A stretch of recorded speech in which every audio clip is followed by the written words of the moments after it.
प्रेम से बोलिए शंकर भगवान की जय। हर हर महादेव।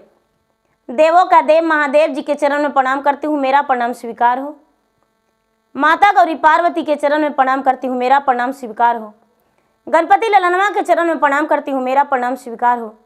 सब गुरु भाई बहना के चरण में प्रणाम करती हूँ। साहब हरेंद्रानंद भैया के चरण में प्रणाम करती हूँ। नीलम दीदी गुरु बहना के चरण में प्रणाम करती हूँ, मेरा प्रणाम स्वीकार हो। गुरु भाई बहना, मैं एक कथा सुनाने जा रही हूँ, इस कथा को पूरा सुनिए और रहस्य जानिए। आदि नहीं आदि सुनने में शिव गुरु का अपमान होती है, पूरा सुनने में भगवान दया करते हैं, कृपा करते हैं, मन चाहा वर देते हैं। इसलिए कथा को पूरा सुनिए और रहस्य जानिए। हर हर महादेव, घर घर महादेव। गुरु भाई बहना, एक समय की बात है, एक नगर में एक राजा रहा करते थे। राजा जो थे बड़े पराक्रमी और पुण्यवानी राजा थे। वहाँ के राजा जिस नगर में थे वो नगर में सबसे बड़ा राजा थे। राजा साहब जो थे निसंतान थे, उनका कोई संतान नहीं था। राजा साहब एक विवाह किए तो कोई संतान नहीं हुआ दीदी, तो राजा साहब अपने आप फैसला लेते हैं कि हम दूसरी विवाह कर लेंगे तो संतान अवश्य होगा। राजा साहब दूसरा विवाह कर लिए, लेकिन दूसरा विवाह करने से भी राजा का कोई संतान नहीं हुआ। राजा तीसरी विवाह कर लिए। राजा साहब जब तीसरी विवाह कर लिए तो जब पहले विवाह जो पत्नी पहली थी, दूसरा विवाह किए तो पहली पत्नी को त्याग कर दिए। तीसरा विवाह कर दिए किए तो दूसरी पत्नी को थोड़ी सी मान और छोटी वाली को बहुत ज्यादा। लेकिन देखिए, होनी जो होता है वही होता है। राजा साहब तीसरा विवाह भी किए, लेकिन उनका कुल में ना ही कोई संतान जन्म लिया। राजा के महल के अंदर कोई खुशियां नहीं आया। राजा के महल के अंदर कोई दीपक नहीं जला। राजा के आंगन में कोई सूरज का किरण नहीं आया। राजा साहब बड़े चिंतित रहते थे। बड़ी रानी जो थी भगवान की भक्ति पूजा किया करती थी। बड़ी रानी जो थी बिना पूजा पाठ किए एक दिन भोजन नहीं करती थी। छठ व्रत, शिवरात्रि व्रत, कोई भी पूजा पाठ, पूर्णिमा व्रत सब करती थी। एक दिन का बात है कि राजा जो थे, राजा दरवाजे पर बैठे हुए थे और एक महात्मा आए। तो महात्मा आए तो राजा भीछा देने लगे। राजा जब भीछा देने लगे तो महात्मा कहते हैं कि हे राजन, आप खुद का भीछा दे रहे हैं, क्या आपके घर में रानी नहीं है? राजा कहने लगे, रानी तो है पर मेरे घर में कोई संतान नहीं है। रानी जो है दुखी उदास रहती है। मैं खुद चाहता हूं कि अपने हाथों से दान पुण्य देकर कोई पाप यदि किए होंगे तो वो कट जाएगा। महात्मा कहने लगे कि नहीं, ऐसा कोई बात नहीं है, आपका घर में जल्द ही बारिश आने वाला है। लेकिन हे राजन, अपने तरफ से कृपा करके तीनों पत्नी के पास आप जाया कीजिए। 2 दिन उसके पास, 2 दिन उसके पास, 2 दिन उसके पास। राजा साहब महात्मा को बात अपने दिल में बिठा लिए और दिल में बिठाकर मन ही मन सोचने लगे कि ठीक महात्मा कहते हैं, शायद हो सकता है मेरा बड़ी पत्नी का संतान हो जाए, शायद हो सकता है मेरा दूसरी पत्नी का हो जाए, शायद हो सके तीसरी का होए, कोई पता नहीं। जब आने वाला है तो जैसे राजा दशरथ के पहले ही आगमन हो गया था कि मेरे घर में संतान का प्राप्ति होगा, उसी तरह हो सकता है मेरा भी घर में संतान की प्राप्ति हो। वो महात्मा जो थे, महात्मा थोड़ी सी मुट्ठी भर चावल दिए और चावल देकर बोले कि हे राजन, तीनों का अपने हाथों से भोजन बना के और दाहिने हाथ से परोस के खिला दीजिएगा आंगन में बिठाकर।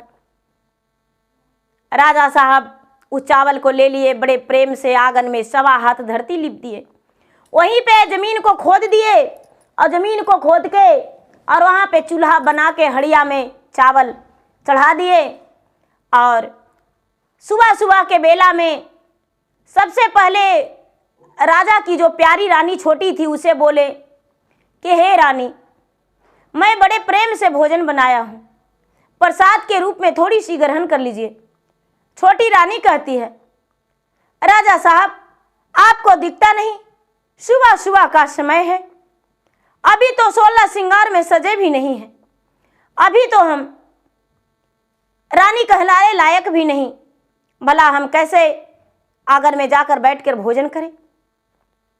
दूसरी रानी के पास गए, दूसरी रानी कहती है, राजन, हे स्वामी, आपको समझ में नहीं आ रहा है, अभी तो सुबह ही हुआ है, अभी तो हम नाश्ता ही किए हैं, तो बाद में भोजन कर लेंगे, कोई बात नहीं, रख दीजिए। गुरु भाई बहना, राजा बड़ी रानी के पास गए। बड़ी रानी जो थी, बड़ी रानी मंदिर से ही आ रही थी, पूजा पाठ करके भगवान के मंदिर से लौट रही थी, तो राजा को नजर पड़ा, तो अपने बड़ी रानी से कहते हैं, हे प्यारी, हम आपसे बात नहीं करते थे, लेकिन महात्मा ने आज कल ही मुझे कुछ चावल दिए थे और बोले थे कि अपने हाथों से तीनों रानी को बनाकर भोजन करा दीजिएगा, तो क्या आप प्रसादी के रूप में आप ग्रहण कर सकते हैं। राजा की बड़ी रानी बोली, उसका नाम माधुरी था। माधुरी बोली, हे स्वामीनाथ, बड़ी सौभाग्य की बात है कि आप जैसा मेरे पति मिले और अपने ही हाथों से भोजन बनाकर मुझे प्रसाद के रूप में ग्रहण करने को लेकर हैं। कहाँ है भोजन। बड़े प्रेम से माधुरी अपने पति को पाँव छुई, आशीर्वाद ली और जाके खुद से निकाल के भोजन जे मिली और बोली कि महाराज, मैं बराबर बराबर भाग में छोड़ दिया हूँ और एक हिस्से का भोजन ले लिया हूँ। राजा बड़े प्रसन्न हुए, भगवान के गोड़ लग के और हाथ जोड़ के विनती करती है बड़ी रानी राजा की, हे भगवान, मेरे पति संतान के लिए बड़े लालायित हैं, हे भगवान, मेरे पति का इच्छा अनुसार उनको संतान दे दीजिए। हे भगवान, ज़्यादा कुछ नहीं, बस एक ही कम से कम दे दीजिए। मेरे पति का 3 रानियां हैं, किसी का तो गोद भर जाता तो मेरे पति निसंतान नहीं कहलाते। इतना कह के और प्रसादी खा ली। राजा साहब सबसे पहले उस दिन बड़ी रानी के पास, गुरु भाई बहना, प्रसादी खाकर और वो अंदर चल गई। मंझली रानी और छोटी रानी आई, भोजन देखकर कहती है, आह, ऐसा भोजन तो एक कुत्ता भी नहीं खाता। राजा साहब कैसे सोच लिए कि मेरा रानी खाएगी। छोटी रानी कहती है, अरे नाली में ऐसा भोजन फेंक दो, ऐसा भोजन क्या हम खाएंगे।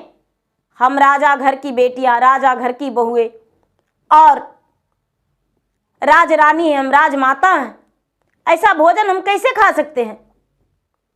छोटी रानी क्या की, ले जाकर भोजन नाली में डाल दी।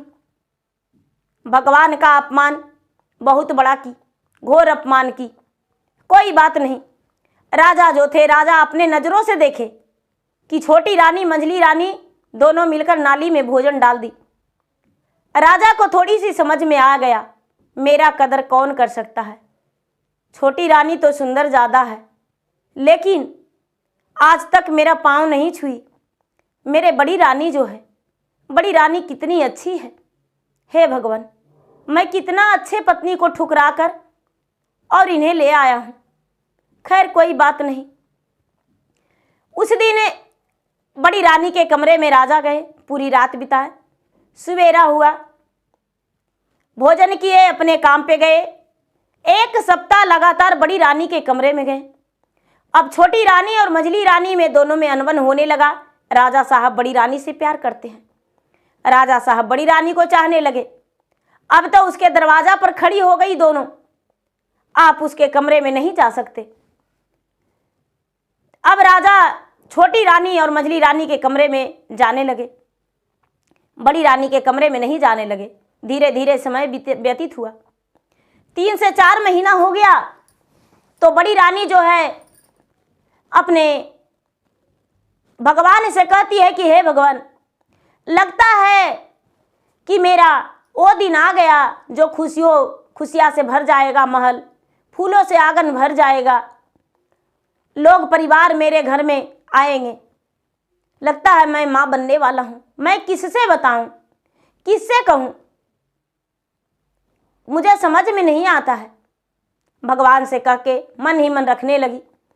धीरे धीरे समय बीतते बीतते जब 6 महीना हो गया तो लोग रानी को चलते फिरते देख कहने लगे कि लगता है रानी का पाँव भारी है। गुरु भाई बहना, रानी किसी से अपनी मन की बात नहीं रखी।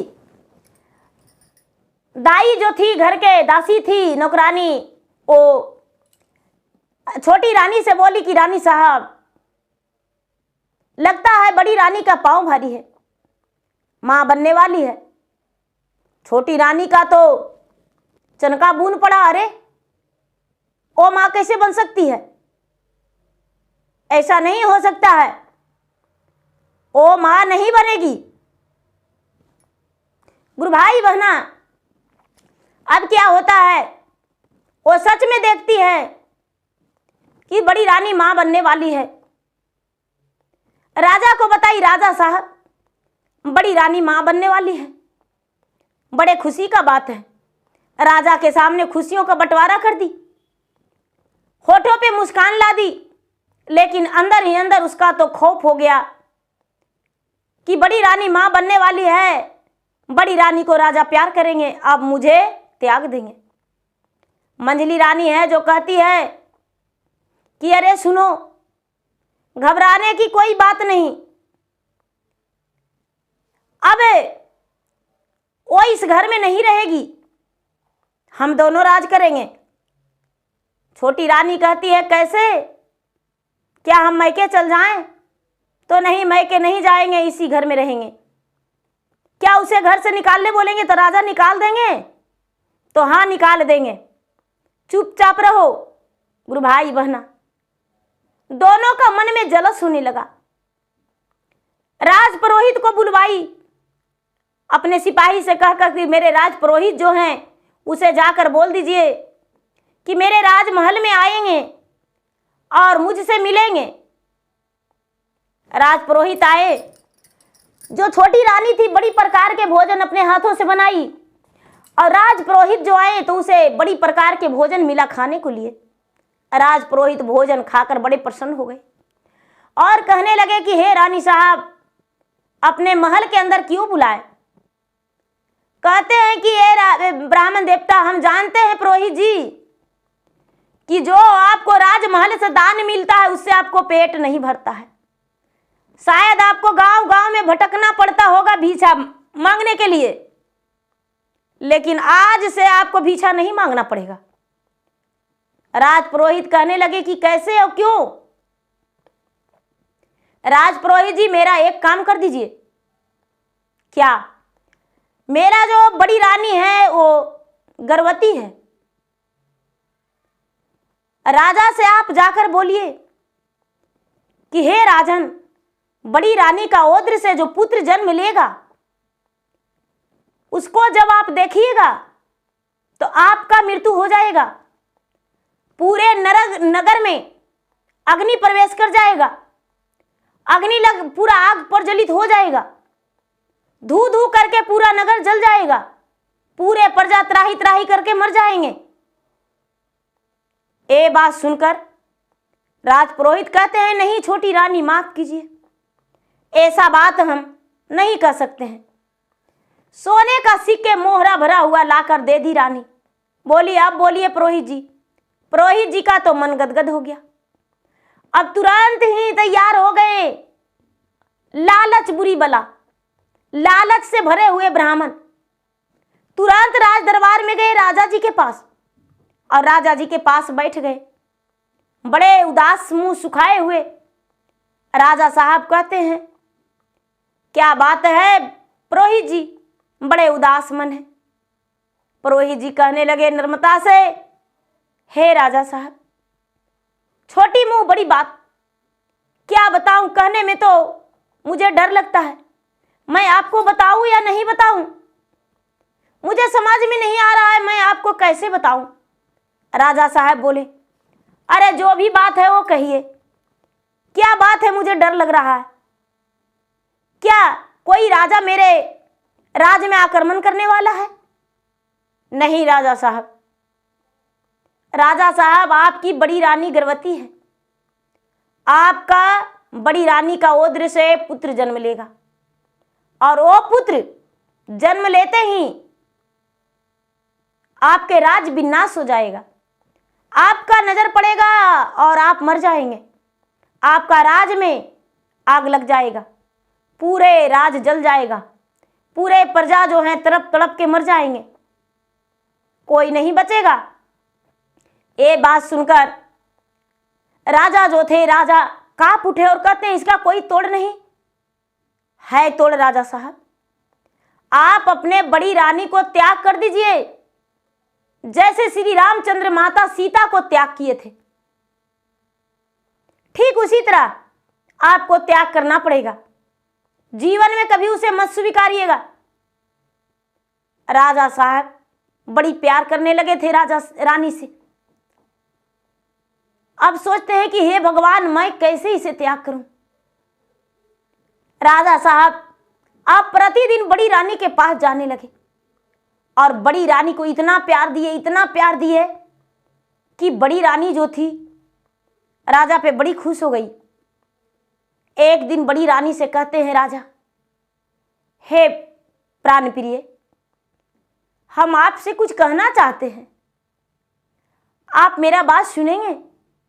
बड़ी रानी बोली, हे स्वामी, आपकी बात तो मैं पूरे प्रेम पूर्वक मानता हूं, आपके बात भला कैसे नहीं मान सकते हैं, किसको बात मानेंगे, पत्नी तो पत्नी होती है, निर नारी नीचे के धावा। वो सच है कि पानी आकाश में फेंकिए लेकिन जमीन पर ही आ जाता है। पत्नी जो है उसके मन में प्यार उमड़ता है, पति के शरण में वो गिर गई और कहती है कि हे स्वामीनाथ, आप जो कहेंगे वो मानने के लिए हम तैयार हैं। बेचारी रानी ये नहीं जान रही थी कि क्या राजा मेरे साथ करेंगे। राजा कहते हैं कि हम चाहते हैं कि हम लोग दोनों घूमने जाएं तीर्थ यात्रा पर। रानी बोली, हे स्वामीनाथ, मेरा 9वां महीना चल रहा है, अब इस समय हम कैसे जा सकते हैं घूमने? नहीं रानी साहब, मैंने भगवान से मन्नत किया हूं कि मेरा पत्नी गर्भवती रहेगी तो हम आपके दरबार में आएंगे, क्या आप मेरे साथ नहीं चलेंगे? राजा के मन में था कि पैदल चलेगी, हार थक जाएगी, मर जाएगी, इसका पेट का बच्चा मर जाएगा। रानी तैयार हो गई कि आपके खुशी के लिए तो हम अपना प्राण भी दे सकते हैं। अब राजा रानी दोनों दूसरा दिन सुबह सुबह तीर्थ यात्रा के लिए निकल गए। राजा पैदल की रास्ते जा रहे थे, रानी भी पैदल जा रही थी। चलते चलते चलते चलते चलते चलते बहुत दूर चले गए। एक रात कहीं बिता लिए दोनों, दूसरी रात जंगल की रास्ते चल जा रहे हैं। सुनसान जंगल में रानी का बड़ा जोर से प्यास लगा। रानी कहती है, स्वामीनाथ, मुझे बहुत जोरों से प्यास लग गया है। राजा बोले, हे प्राण प्रिय, आपके लिए तो मैं अपना प्राण भी निछावर कर सकता हूं, तो क्या आपके लिए पानी नहीं ला सकते हैं? आप यहीं पर बैठिए और हम पानी लेकर आते हैं। राजा पानी को बहाने वहां से चल दिए। जिस रास्ते से जा रहे थे उसी रास्ते में लौट आए। रानी जो थी बैठी बैठी, शाम हो गया दोपहर से, राजा पानी लेकर नहीं गए। रानी भगवान से कहती है कि बचपन से शिव गुरु धैली तोर चरनिया, जी धैले तोर चरनिया, दिने रात नम तोहर जपहलियो शिव गुरु। दिन रात नम तोहर जपहलियो शिव गुरु।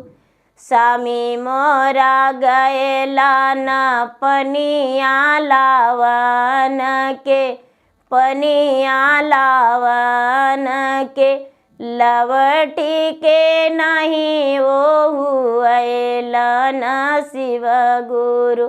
जंगला मेरा हाई बघवासी अरवा, बघवासी अरवा।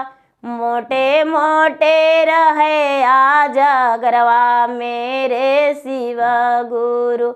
सिंदूरा के लाज बचैया मोरा शिव गुरु। सिंदूरा के लाज बचैया मेरे शिव गुरु। टूटी जैते शंखा चूड़िया, फूटी जैते चूड़िया जी, फूटी जैते चूड़िया। अरे मेटे जैते मांगा के सिंदूरवा मेरे शिव गुरु। स्वामी जी के हमारो बाचैया मेरे शिव गुरु।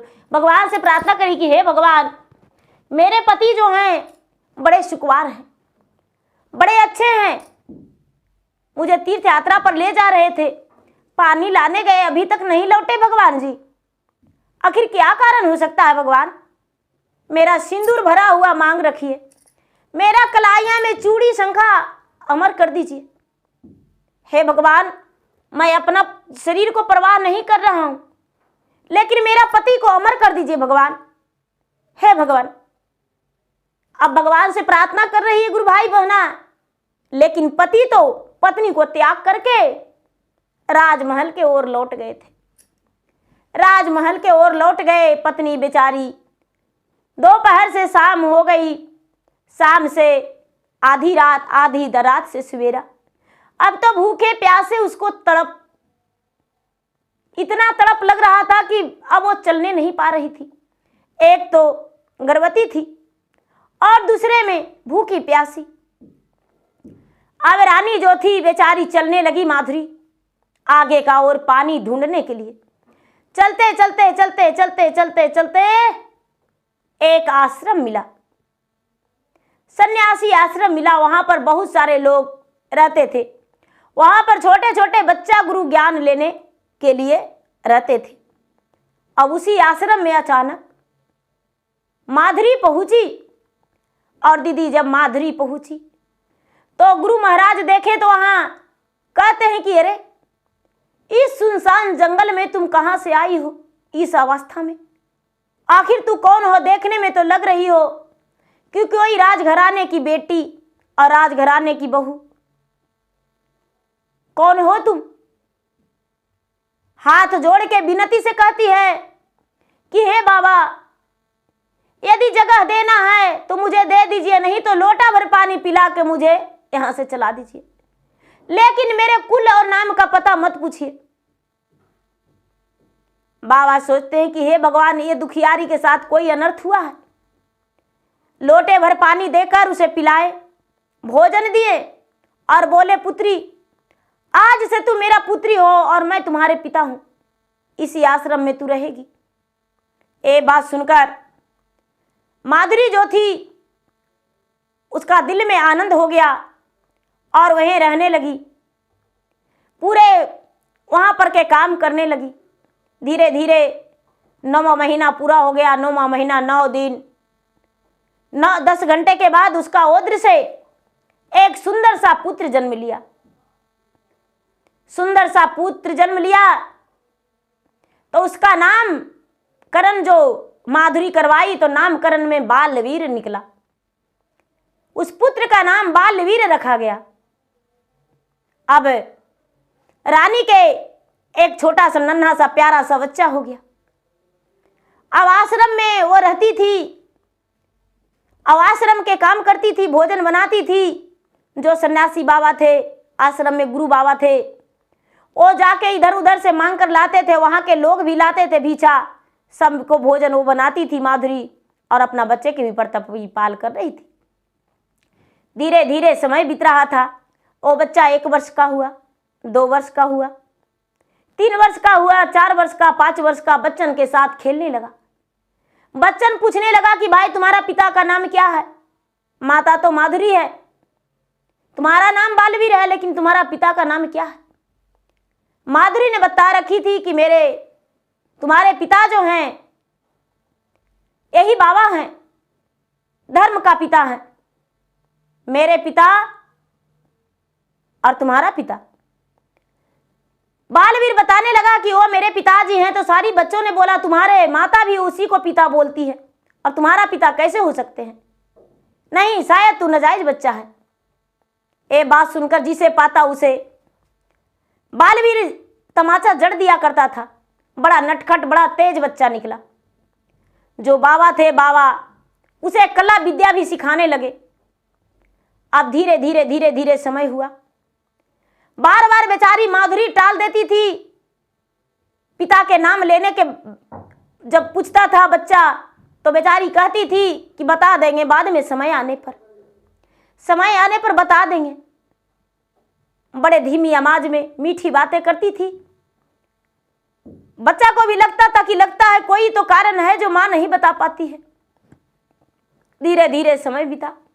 अब राजा जो थे, राजा यहाँ अपने दोनों रानी के साथ बड़े खुश थे। दोनों रानी के साथ अच्छे तरह से रह रहे थे। लेकिन दीदी, जब माधुरी को घर से निकाल दिया गया वैसा स्थिति में, तो होता है यहाँ क्या, बड़ी रानी जो थी, बड़ी रानी का पूरे शरीर में जख्म हो गया। वो जख्म तो ठीक होने का नाम ही नहीं ले रहा था। जख्म ठीक होने का मंझली रानी का नाम ही नहीं ले रहा था। बड़ी रानी घर से निकली, मंझली रानी का शरीर में जख्म हो गया। छोटी रानी का भी हालात ठीक नहीं, वो भी बीमार रहने लगी। शारीरिक कष्ट दोनों का मिल गया बहुत बड़ा बड़ा। राजा परेशान थे दोनों रानी के बीमारी में। लोग सब कह रहे थे कि राजा साहब, बड़ी रानी को जब से आप मैका पहुंचा दिए हैं, जब से दोनों रानी बीमार रहते हैं, राजा साहब 10 वर्ष हो गया, आप क्यों नहीं रानी को लाते हैं? राजा किसी से नहीं बताते थे कि मैं उसे त्याग कर दिया हूं। धीरे धीरे समय व्यतीत हुआ। जब रानी का रहते हुए 15 साल हो गया, तो जो महात्मा थे सन्यासी बाबा गुरु महाराज, उनका समय दीदी अंतिम आ गया। एकदम वृद्ध हो गए थे। वो कम से कम उनका 500 वर्ष उम्र था। और रानी को बुलाकर, बालवीर को बुलाकर दोनों को कहते हैं कि पुत्री, मेरे पास एक धरोहर है। वो धरोहर यदि तुम्हें काम में आ जाता है तो धरोहर ले लो, और हम इस दुनिया से जा रहे हैं। बालवीर के माता माधुरी कहती है कि पिताजी क्या? बाबा एक थैली दिए और बोले कि पुत्री, मेरा पूरा जीवन का कमाई इसमें पड़ा है, सोने चांदी से भरा हुआ है, और बस महादेव का नाम लेगी, इसमें कभी खाली नहीं होगा। बस याद कर लेना कि मेरे गुरु बाबा का, मेरे पिता का यह है दिया हुआ, और तुम्हारे पास पड़ा रहेगा। जितना धन निकालेगी कम नहीं पड़ेगा। ये सौंपकर और बोले कि खुश रहना, सौभाग्यवती भवा। इतना कह के और बाबा जो थे अपने प्राण को त्याग दिए। और जब अपना प्राण को त्याग दिए दीदी, तो माधुरी और बालवीर दोनों सर पटक पटक के रोने लगे। वहां पर जितने बच्चे थे सब जा चुके थे, क्योंकि बाबा ज्यादा वृद्ध हो चुके थे, किसी को ज्ञान देने लायक नहीं थे, तो सब चले गए थे शिष्य लोग। लेकिन इन दोनों को कहाँ जाना था? अब दोनों को रोते रोते लगा कि रोने से कोई काम नहीं चलेगा। लकड़ी इकट्ठा करके चिता को सजाए और बाबा को चिता पर सुला के उन्हें कर्मठ कर दिए, अग्नि संस्कार कर दिए, और वहां पर ब्राह्मण को बुला के भी भोजन करवा दिए, उस जगह को पवित्र कर दिए, और थैली को लेकर माधुरी जो थी अपने राज में चल गई। अपने राज में जाकर थोड़ी सी जमीन खरीद कर अपना घर बना ली और घर बना के और सुखी जीवन बिताने लगी। अब यहाँ क्या होता है, एक दिन राजा के राज में, बालवीर के पिता के राज में, यानी उसी राज में तो बालवीर भी था। रानी बेचारी माधुरी तो सारी बात जान रही थी। बालवीर के पिता के राज में दूसरे राजा आक्रमण कर दिए, चढ़ाई कर दिए और राजा के साथ पूरा लड़ाई लड़ने का तैयारी कर दिए। लड़ाई लड़ने लगे। राजा जो थे हार थक गए, पूरे सेना इनका मारे गया। अब रानी कहती है माधुरी कि बेटा बालवीर, देखो इस नगर के जो राजा हैं, इस नगर के राजा जो हैं वो राजा बड़े अच्छे हैं, उनका जाके लड़ाई लड़ो, युद्ध करो। बालवीर बोला, माँ उस राजा के बारे में तो हम नहीं जानते। बेटा तुम नहीं जानते हो, लेकिन उसी राजा के राज में हम आज हैं, जाओ।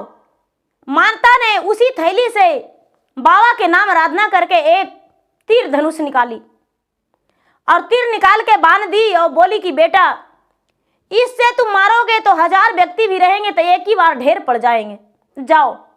जिस ओर चलाओगे उस ओर का लोग सब ढेर पड़ जाएंगे, सब मूर्छित होकर गिर जाएंगे। ये बात सुनकर बालवीर तीर कमान उठा लिया और लड़ाई लड़ने चला गया। जैसे शेर जैसा दहाड़ता गरजता वहां पर राजा के पास जाकर युद्ध कर लिया। पहला ही तीर चलाया, पूरा जितने लोग थे सब ढेर पड़ गए। इसका कमान वापस आ गया। राजा जो थे राजा युद्ध में जीत गए, बालवीर के पिता युद्ध में जीत गए। अब बालवीर का स्वागत किए, पुत्र तुम कौन हो, कहाँ से आए हो, तुम्हारा नाम क्या है? आज यदि तुम नहीं रहता तो पता नहीं मेरे साथ क्या होता। ओ पड़ोसन राजा तो आज मेरा बंधक बना लेते, फांसी पर चढ़ा देते, मेरा रानियों को अपना रानी बना लेते और पूरे प्रजा के साथ पता नहीं क्या करते। आज तो अनर्थ ही हो जाता। बालवीर बोला, देखिए राजन, पिता को तो पता नहीं, क्योंकि मेरी माँ अभी तक कुछ बताई नहीं। मेरा नाम बालवीर है और मेरे माता का नाम माधुरी है। बाकी परिचय मेरा माँ ही दे सकती है, हमें नहीं पता, क्योंकि हम वन में रहते थे। अब इतना सुनते ही राजा का रोम रोम कांप गया और सोचता है कि हे भगवान, ये मेरा बेटा है, लेकिन मुझसे तो बताया गया था, मन ही मन सोच रहा है, मुझसे तो बताया गया था, राजपुरोहित जी बोले थे कि तुम्हें बेटा पर नजर पड़ते तुम्हारा मृत्यु हो जाएगा। इसी राज में ही रह रहा है, राज में भी अग्नि नहीं लगा। राजा साहब कहते हैं कि बेटा हम तुम्हारा माता से मिलना चाहते हैं। बालवीर, तुम्हारे माता कहाँ रहती है? इसी राज में मेरी माता रहती है। ठीक है। राजा तुरंत माधुरी से मिलने के लिए तैयारी किए और चले गए घोड़े सवार होकर मिलने। जब घोड़े सवार होकर मिलने गए तो माधुरी का एक बहुत बड़ा सा घर बनाया था। माधुरी बहुत अच्छी घर बनाई थी। अब राजा साहब वहां पर जाके दरवाजे पर खड़े हुए। माधुरी देखी अपने पति को, पाँव छुई, आंखों से आंसू टपकने लगा, लेकिन चेहरे पे मुस्कान, और बिछावन दी, पानी दी। राजा साहब को पूरे उदास देखकर, रानी साहब के आंखों में आंसू देखकर बालवीर कहता है, क्या आप एक दूसरे को जानते हैं? आपके आंखों में आंसू मां, इनका भी आंखों में आंसू, उदासी। आखिर क्या बात है, क्या संबंध है आपका? राजा साहब कहते हैं कि बेटा तुम मेरा बेटा हो और ये तुम्हारा माता है, और मैं इसे जंगल में त्याग कर दिया था। माधुरी कहती है, हे पतिदेव, बस इसी बात का मुझे तो आज तक फिक्र है कि आप क्यों मेरा त्याग किए थे। कहने लगे कि आप नहीं जानते, राजपुरोहित जी ने बोले थे कि आपका बेटा जन्म लेगा पुत्र, तो आपका पूरे प्रजा सब मर जाएंगे, अग्नि लग जाएगा पूरा राज में और आपका मृत्यु सबसे पहले होगा। और मैं आपको त्याग कर दिया, इसीलिए अपना राज बचाने के चक्कर में, अपना प्राण बचाने के चक्कर में। हे रानी, हे प्राण प्रिय, जब से आप गए हैं मेरा छोटी रानी खुश नहीं रहती है और मंझली रानी भी खुश नहीं रहती है, क्योंकि एक तो हमेशा बीमार रहती है, बिस्तर पर लेटे रहती है, दूसरा भी बिस्तर पर रहती है क्योंकि उनका शरीर में पूरा जख्म हो गया है, जैसे लगता है कि कोढ़ हो गया। रानी कहती है हाँ, क्या इलाज नहीं करवाते? रानी बहुत इलाज करवाए लेकिन ठीक नहीं हुआ। अब बालवीर कहता है कि पिताजी, हम तो जान गए कि आपका पुत्र हैं और मेरी माता आपकी पत्नी है, आप मेरे पिता हैं, लेकिन आप अपने राजमहल जाइए और हम अपना झोपड़ी में रहेंगे, क्योंकि मेरे माता को आप त्याग कर दिए थे।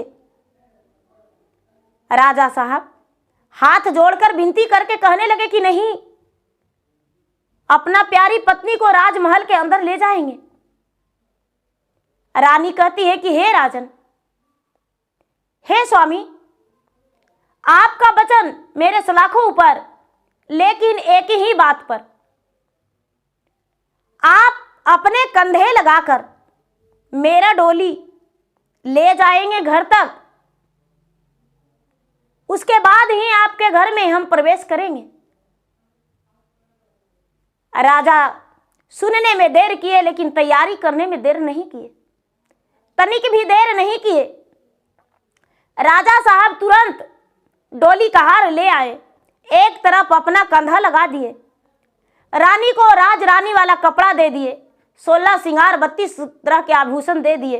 रानी जो थी बड़ी रानी सज धज के तैयार हो गई। अब डोली में रानी बैठ गई, राजा साहब खुद को कंधा लगा लिए, पूरे प्रजा लोग गान बजान के साथ रानी साहब को राजमहल के अंदर प्रवेश किए और पूरे राज्य के लोग जो थे बड़ी रानी की जय जयकारी कर रहे थे, बालवीर के जय जयकारी कर रहे थे। अब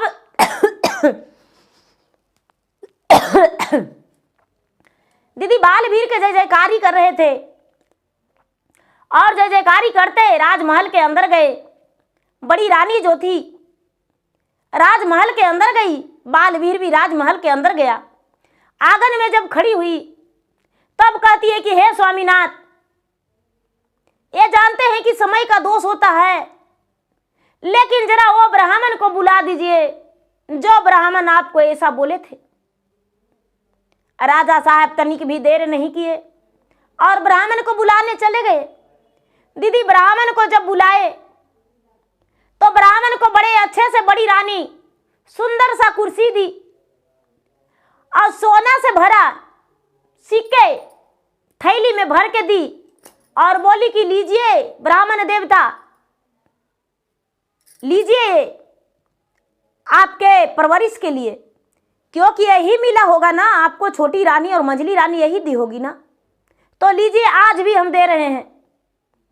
ब्राह्मण देवता बड़े खुश होकर ले लिए, लेकिन बड़ी रानी कहती है कि हे राजन, हे स्वामीनाथ, कुछ तो ब्राह्मण देवता को दंड मिलना चाहिए लालच करने वाले को। राजा साहब तनिक भी देर नहीं किए दीदी, तुरंत ब्राह्मण के दोनों कान कटवा दिए, कनकट्टा बना दिए, नाक कटा दिए, बुच्चा बना दिए और एक आंख ब्राह्मण को फोड़वा दिए और उसके बाद ब्राह्मण को दान देकर चला दिए।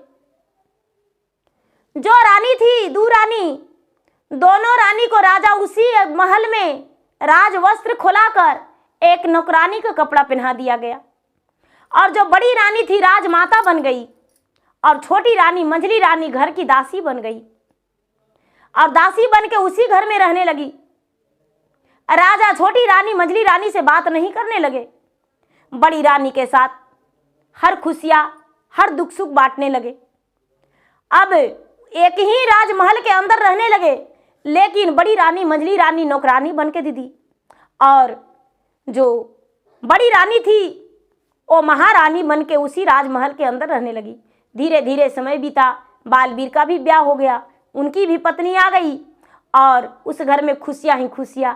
अब तो खुशियां इतना आ रहा था कि फूली नहीं समा रहा था। तो गुरु भाई बहना, मेरा वीडियो अच्छा लगे तो मेरा वीडियो का लाइक करें, शेयर करें। चैनल पर भी नए हैं तो चैनल का सब्सक्राइब करें, बेल आइकन घंटी को दबाएं, जो कि मेरा वीडियो का नोटिफिकेशन सबसे पहले आपके पास जाए, आप मेरा वीडियो सुन सके। कमेंट बॉक्स में हर हर महादेव, जय शिव गुरु या तो ओम नमः शिवाय जरूर लिखे, जिसमें मैं आपके नाम का भगवान के शरण में हाजिरी लगा सकूं और आपके लिए भगवान से प्रार्थना करूं कि हे भगवान, उनका जीवन में कोई प्रकार का दुख नहीं हो, उन्हें हर सुख दीजिए, निसंतान को संतान दे दीजिए, निर्धन को धन दे दीजिए, अंधरा को आग दे दीजिए, कुड़िया को कया दे दीजिए। हे भगवान, बांझन को पुत्र दे दीजिए, जिनका जो कमी है वो सब कुछ पूरा कीजिए, कन्याकुमारी का सुंदर वर दे दीजिए। तो प्रेम से बोलिए शंकर भगवान की जय। हर हर महादेव, घर घर महादेव। धन्यवाद।